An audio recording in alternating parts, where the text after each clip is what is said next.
আজকে আমি ছোট মাছ চচ্চড়ি করা দেখাবো আপনাদেরকে। এই যে ছোট মাছটা আমি একটু লবণ হলুদ দিয়ে একটু তেলের উপরে মানে ঠিক ভাজাও না, হালকা ভাজা করে নিয়েছি।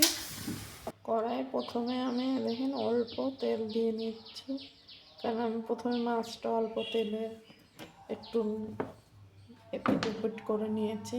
এরপর পেঁয়াজ আর কাঁচা ঝাল দিয়ে দিচ্ছি, এর সঙ্গে হলুদ। এবারে এটাকে একটু এইভাবে চটকে নিতে হবে। আমি বেশি কিছু উপকরণ দেব না, হালকা এভাবে চটকিয়ে এর ভিতরে আমি পানি দেব।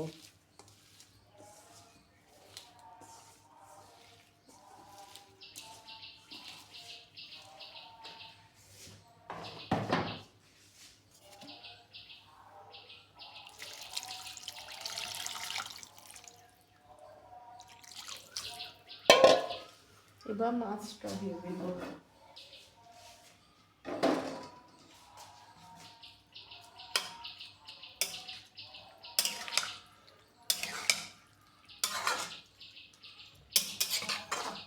এবার একটু আমি এটা গ্যাসে চাপিয়ে দেব।